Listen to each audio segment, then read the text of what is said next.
Good morning, everyone. Welcome to Avon Valley Church's Thought for the Week. My name is Andrea, and I live in Winchester, Virginia. The past couple of months have been a challenging time. At the end of November, my mom passed away after a long battle with dementia. I want to thank everyone who sent messages and prayers to me during the past few weeks and couple months. It's been a very challenging and stressful time for me and my family, and believe me, I have felt every prayer. A week after my mom's funeral, my father had a bad fall, injuring his knee, which required surgery on Christmas Eve. After 2 weeks in the hospital, my brother and I had him admitted to an assisted living facility where he is now receiving the care he needs and where he will remain permanently.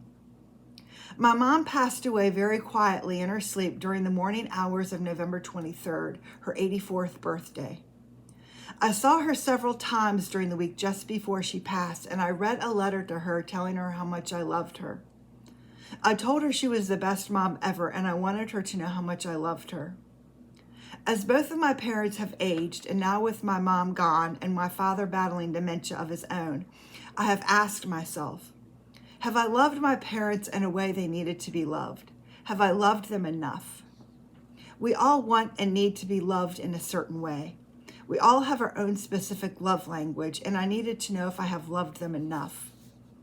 All of this has led me to wonder, does God have a love language? And if so, what is it? Lately, I have been asking myself, am I loving God in a way He truly wants me to love Him? Matthew 22, verse 37, Jesus says, "Love the Lord your God with all your heart and with all your soul and with all your mind." God wants us to love Him with our whole being.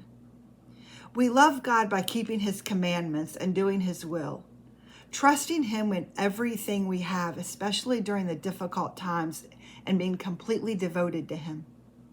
Making God our priority every single morning and submitting our will to Him during the day shows God that we know and trust He is in control of our lives. Jesus said the second greatest commandment is to love others as we love ourselves. It is impossible to genuinely love the Lord without loving other people. God's desire is for us to love others.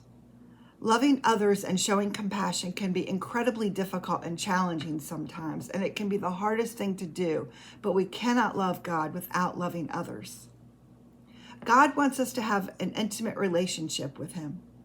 We can express our love by spending time in His presence, by prayer, reading our devotions, giving thanks, and by listening to Him better. So how do you show God you love Him?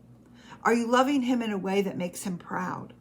Are you trusting Him with every ounce of your soul? Loving God is a long journey of pursuing Him, experiencing His love, and making Him known through our life that has been transformed. God is so good, and to know Him is to love Him. Thank you for listening this morning. I hope all of you have a wonderful day. Goodbye, and God bless.